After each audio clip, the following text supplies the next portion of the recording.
Hey, what's going on, guys? Today we're going to be reacting to the evolution of Nintendo from 1889 to 2022. So, yeah.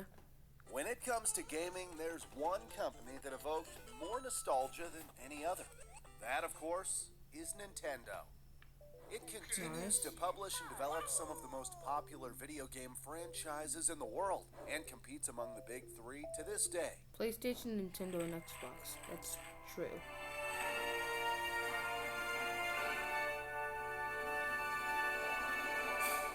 This is the evolution of Nintendo. Nintendo's origins can actually be traced all the way back to 1889 when it was founded by Fusajiro Yamauchi as Yamauchi Nintendo. Mr. Yamauchi started off by producing handmade Hanafuda, which is a type of Japanese playing cards. In 1959, Nintendo, which changed its name to Nintendo Playing Card, entered into an agreement with Walt Disney to use the Disney characters on their cards. A few years later, the company's name was shortened to just Nintendo, with nobody being 100% sure what the word Nintendo actually means, though it's thought to loosely translate as leave luck to heaven. Over the following years, playing cards became less popular among Japanese households, and in 1964, the value of the company's stock began to plummet from 900 to just 60 yen. Nintendo was in heavy debt, and Yamauchi was desperate to find the next big thing. So they decided to invest in new ventures, like packages of instant rice, a taxi service, and the not-so-very family-friendly love hotels. Eventually, Nintendo decided to venture into the weapons business, the toy market, and released Japan's first electronic toy in 1970, the Nintendo Beam Gun. This would become an ancestor to the NES Zapper that was later used in video games such as Duck Hunt. Oh, that's in 1972, an American company named Magnavox created the first commercial home video game console, the Magnavox Odyssey. Nintendo developed and produced a light gun accessory for the console. 2 years later, Nintendo also secured the rights to distribute the Magnavox Odyssey in Japan. Having witnessed firsthand how popular video games were, Nintendo began to work on building its own consoles. That doesn't Nintendo's look like first official console was a joint effort with partner Mitsubishi. Released in 1977, it was given the unimaginative title of Color TV Game 6, with the number 6 denoting how many games could be played on it. Soon after, they also released the Color TV Game 15, TV Game Racing 112, Block Kazushi, and the computer TV game. It's hard to imagine that games on these consoles were really this simple. At the same time, Nintendo was also working on developing games for arcades, many of which would later be ported to consoles, including Donkey Kong and Mario Brothers. Wait, is this what Mario Bros. The company's first venture into handheld electronic gaming came in 1980 with the Game & Watch. The product derived its name from featuring just a single game, as well as a clock on an LCD screen.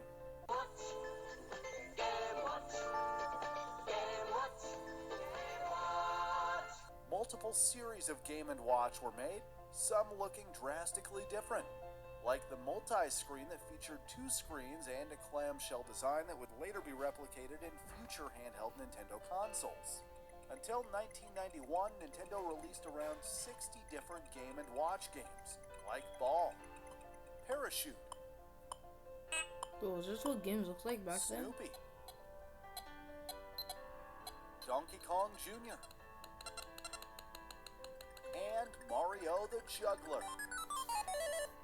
To keep gamers entertained, most games came with 2 modes, Game A representing the easy mode, and Game B representing a faster, harder version of the same game. The Game & Watch sold 43.4 million units worldwide. Fun fact, Gunpei Yokoi got the idea to create the Game & Watch when he saw a bored man play with his calculator in the train. That's neat.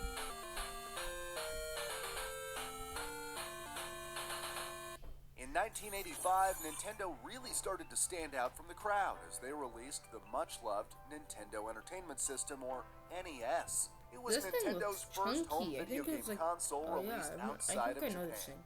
A different-looking version had already been released within Japan in 1983, known as the Family Computer, or Famicom. And while some of the games and art styles varied, the consoles were essentially the same in terms of performance.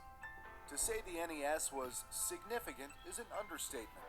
It helped to revive the video game industry after the crash in 1983, going on to sell 62 million units worldwide and set the record for the longest surviving video game system in history. It stayed on the American market until 1995.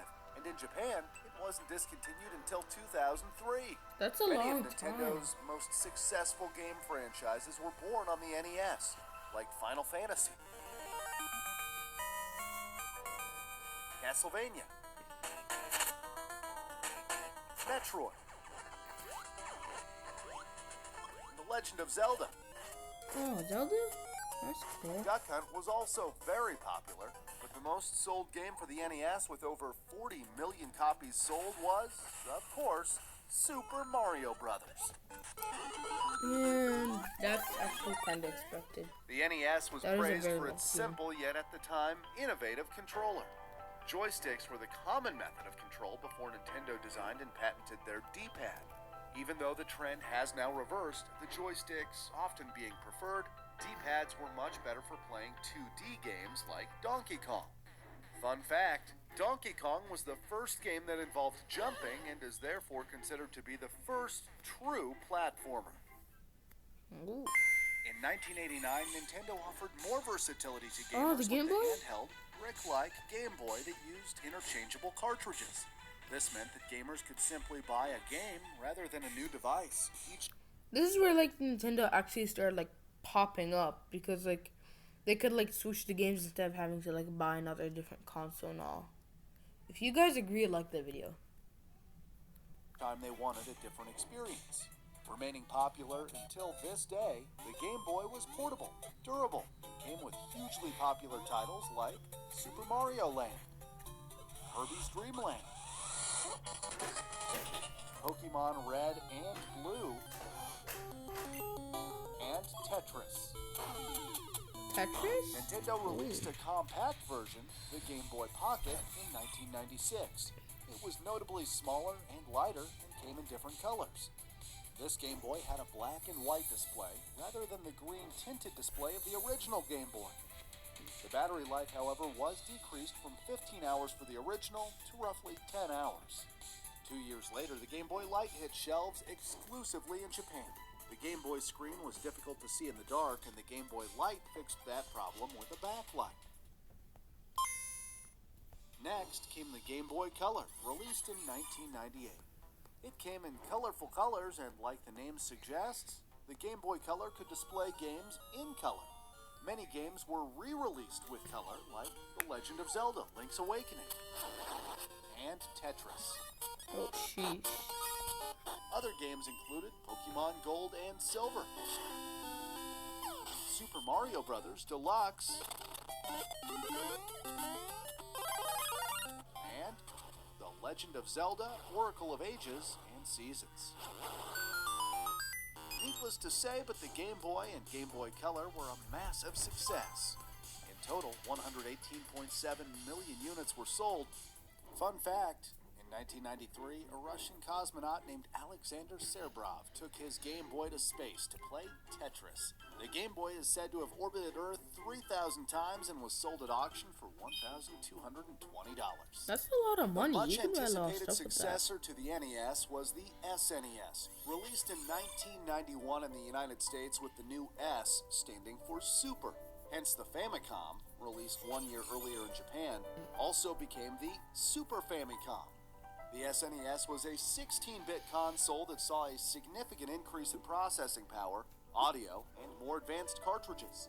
At the time, Nintendo and Sega were going head-to-head in what is referred to as the Bit Wars. The Bit Wars. With advertising campaigns taking jabs at each other and both claiming to have the superior console. What Nintendo? Eventually, Nintendo got the upper hand and ended up outselling its closest rival with 49 million units sold compared to Sega Genesis's sales of 35 million. The third best-selling console at the time was the TurboGrafx 16, which lagged far behind with sales of 10 million units. Oof. Games that appeared on the SNES included the first Mario Kart game, Oh, as well Mario as Kart is sequels to another popular game? That's franchises cool. such as Final Fantasy VI. If you guys like Super Mario Mario Kart, World. let me know in the comments. Super Metroid, Donkey Kong Country,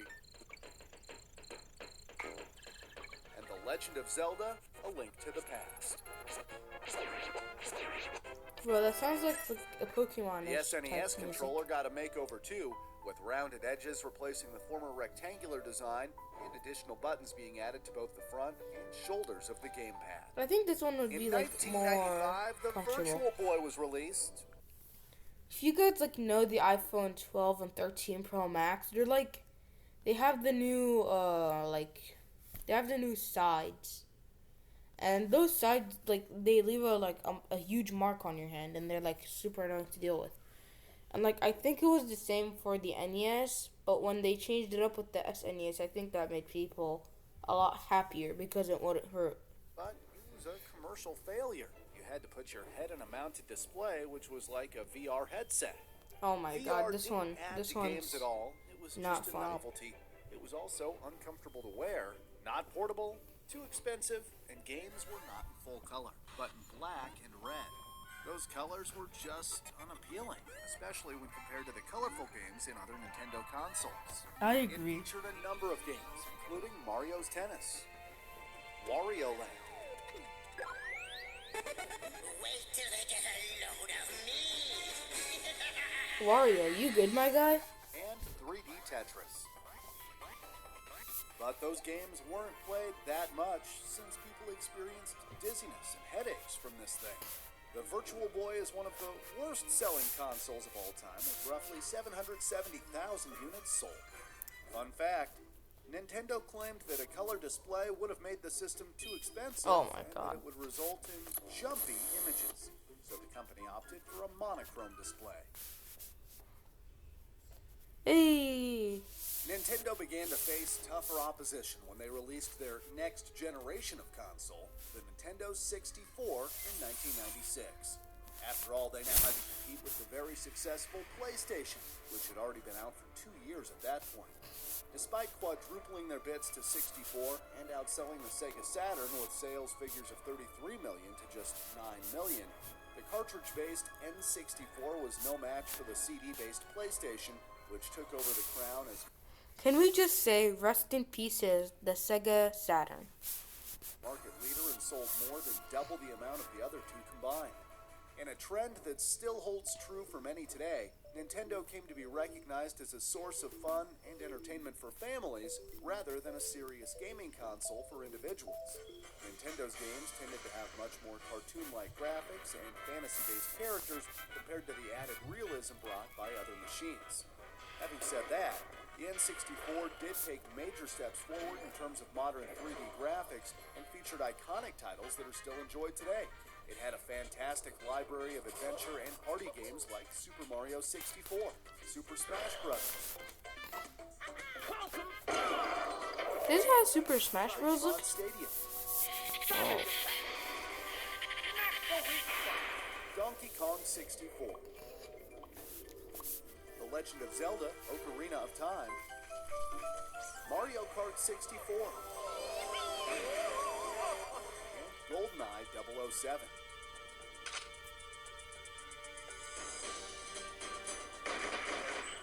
The N64 controller was a controversial change, featuring a three-pronged design with a central joystick, D-pad, face and shoulder buttons, plus a trigger button at the back. Fun fact, the epic multiplayer mode for GoldenEye was a last-minute addition. Developer Steve Ellis had access to the code written for a single-player game and decided to turn GoldenEye into a multiplayer game within a month. So, thanks, Steve. Oh, that's really cool, actually. 3 years later than planned, in 2001, the Game Boy Advance hit store shelves. It had a landscape design and included shoulder buttons, which is why they called it the Advance. With processing power similar to that of the SNES, the Advance's game library was full of SNES ports, allowing gamers to play the same epic titles while on the move. This, of course, included the greats like Super Mario World, The Legend of Zelda: A Link to the Past, games from the Final Fantasy series. Pokemon games like Ruby and Sapphire were also big hits with the Advance owners. Sheesh. A compact, foldable version of the Game Boy Advance came out in 2003, known as the SP. The original Game Boy Advance received complaints due to the dark screen, and the SP fixed that problem using a significantly brighter LCD screen and an internal front light. It was also the first of Nintendo's handheld lineup that had a rechargeable battery. The Game Boy Micro came in 2005 and was much smaller than the original. The design could be changed with interchangeable faceplates. This thing looks like the Game & Micro Watch. did not sell well because the Nintendo DS was already released at this time. In total, the Nintendo Advance family sold over 81.5 million units. Sheesh. A console That's a you lot. probably never heard of before is the Pokemon Mini, released in 2001. It was the smallest game system Nintendo created and themed around the Pokemon franchise. In total, only 10 games were released for the Pokemon Mini, most of which were only available in Japan. Although it's unknown how many units were sold, the Pokemon Mini certainly wasn't a success. It was discontinued a year after its release. Aw. Sad Pikachu. Oh yeah, the GameCube. If the Nintendo 64 was up against it, then the Nintendo GameCube was even more so. Released in 2001, it was up against the PlayStation 2 and Microsoft's new system, the Xbox. The GameCube looked much more kid-friendly and like a toy in comparison to its rivals. Despite its name, it wasn't even a cube. It measured 5.9 by 6.3 by 4.3 inches. Nintendo managed to sell 22 million GameCubes. Instead of using cartridges, the system switched to using mini discs and did not use CDs or DVDs like its competitors. Whereas DVDs could store up to 8.5 gigabytes of data, the GameCube discs could only store 1.5 gigabytes. This meant that some cross-platform content had to be compressed or features removed from games entirely. Ooh. Another major drawback That's was still the really lack cool, of though. online gameplay. Reportedly, the GameCube only had 8 games with internet or local area network support. The console didn't feature an internal hard drive either and relied on the use of memory cards. Games which players were able to enjoy on GameCube included Super Smash Bros. Melee, The Legend of Zelda: The Wind Waker, Look at Link. Look at it. Mario Kart Double Dash, Super Mario Sunshine, Metroid Prime, Sheesh. Animal Crossing, and Luigi's Mansion. Nintendo got rid of the 3-pronged controller design and instead opted for a more traditional 2-pronged version. In 2002, Nintendo made a wireless controller called the Wavebird Wireless Controller, even before Xbox and PlayStation managed to do so. The 2004 Nintendo welcomed DS. the arrival of the Nintendo DS. The DS standing for both Developer's System and Dual Screen, according to the company, as it featured a bottom touchscreen in addition to a top display screen. The DS came with a stylus for finer touchscreen control, a built-in microphone that allowed for voice recording and voice recognition, as well as Wi-Fi capabilities. The cartridges were made much smaller than the cartridges of the Game Boy Advance. It had 2 slots, so games of both cartridges could be played on the DS, making it backwards compatible. When Sheesh. playing games, one screen is used to show the main action, while the other is used for things like a map, inventory, or secondary viewpoint. Due to its unique dual screen action, many new titles were unveiled by Nintendo, like Nintendogs and Brain Age. Other popular games for the DS were Super Mario 64 DS, Pokemon Diamond and Pearl, and new Super Mario Brothers. This one has like a lot better animation, I think. This one looks better. Yay for me, Luigi! In keeping with tradition, a refined version of the DS came out in 2006, named the DS Lite. It was slimmer and lighter. It had a longer-lasting battery and a brighter screen. It was not the slimmest of the DS range though, because in 2008 the new DSi model had an ultra slim build, plus larger screens. It also introduced 2 digital cameras, but it wasn't backwards compatible. 1 year later, the DSi XL further improved upon the handheld specifications by increasing the screen sizes once more. It also had improved speakers and a longer battery life. The PlayStation Portable, or PSP, was released in the same year as the original DS and became its main competitor. PlayStation managed to sell 82 million units, making it the 3rd most sold handheld console. However, it was no match for the Nintendo DS, which became the highest-selling handheld console of all time, selling more than 154 million units around the world. That's a lot.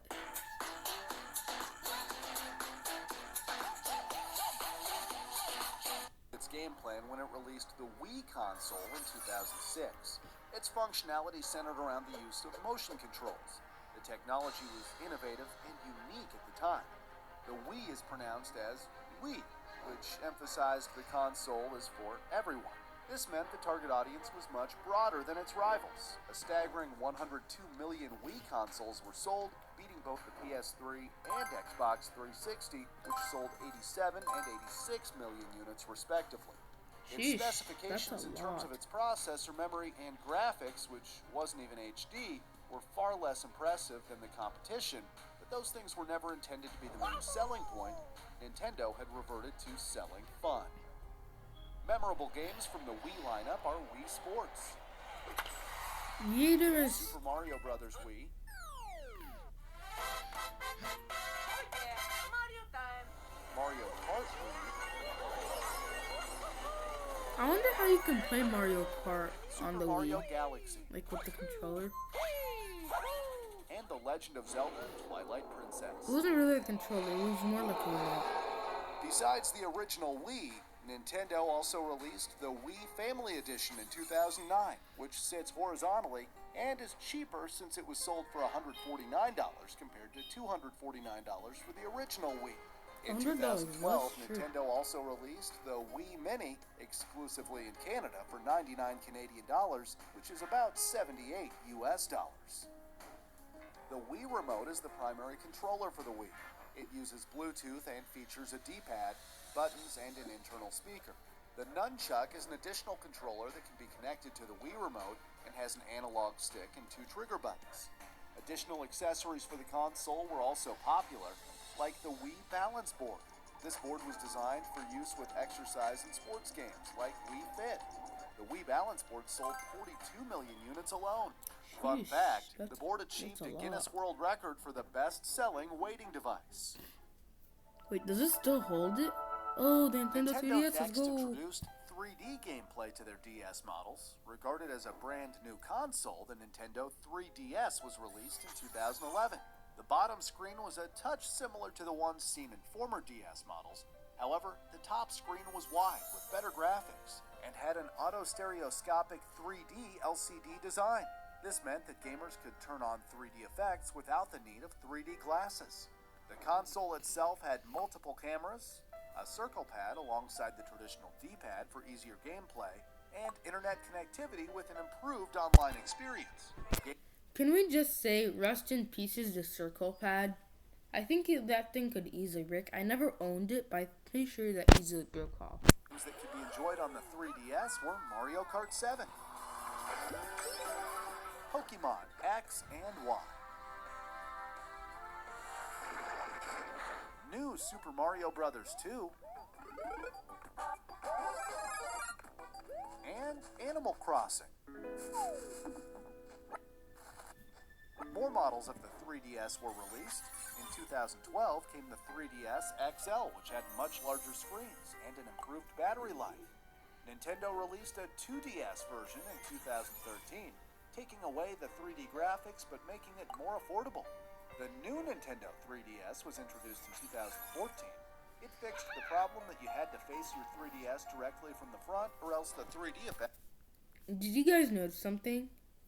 The X, Y, A, and B buttons are in color now. Dun dun dun. Could become blurry. It also had a more powerful processor and additional shoulder buttons.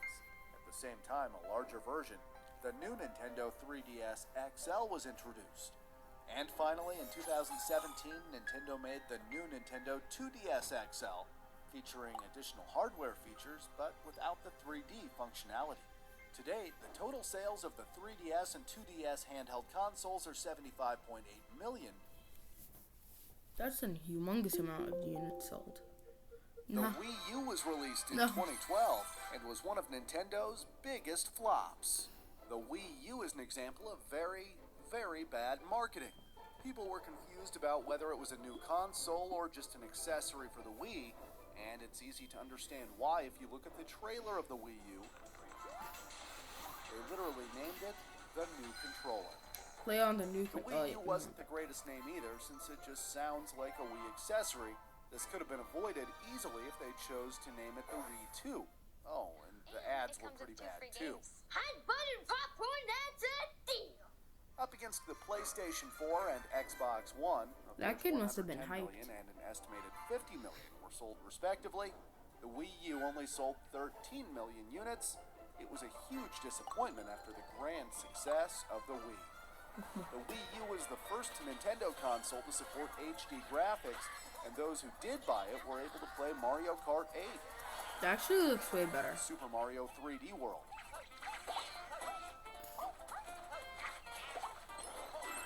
Splatoon,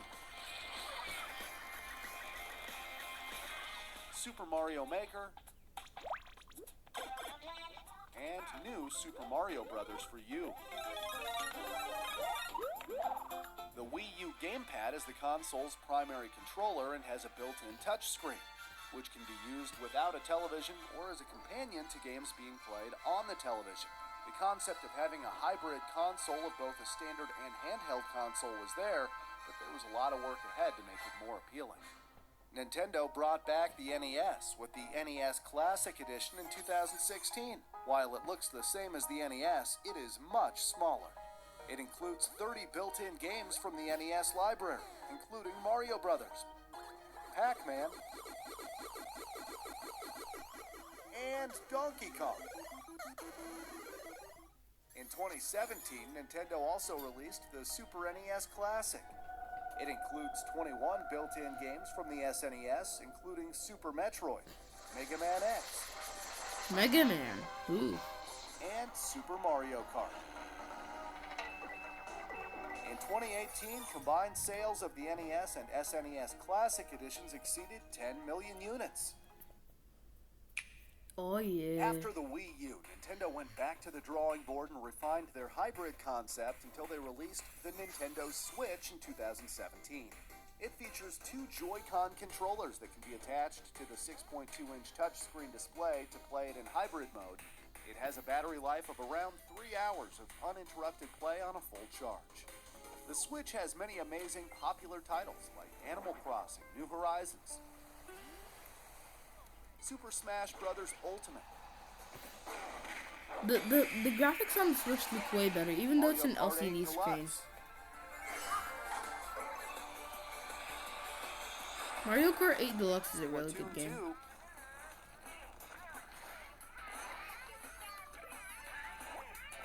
Super Mario Odyssey, my personal favorite, The Legend of Zelda: Breath of the Wild. Oh my god. Just take a look at those graphics. A more affordable, light version of the Switch came out in 2019 with the limitation that it can only be played as a portable device. It can still play pretty much all of the same games as its older brother though, except for a few games like Ring Fit Adventure and Super Mario Party, since they are largely motion control based. So far, sales of the Nintendo Switch and Switch Lite have surpassed 61.4 million, making it the 7th most sold handheld console. In 2020, Nintendo released a special version of the Game & Watch. It celebrates the 40-year anniversary of the Game & Watch line of systems, as well as the 35th anniversary of Super Mario Bros. Going forward, it'll be interesting to see what the next major development or addition will be when it comes to video game consoles. One thing is for sure, Nintendo isn't afraid to get creative and introduce exciting new technology. Let's hope Nintendo can continue creating innovative entertainment for many years to come. Please subscribe and hit the bell icon. Okay, so there was the evolution of Nintendo. So yeah, like, subscribe, comment, and I'll see you guys on the next time. Bye.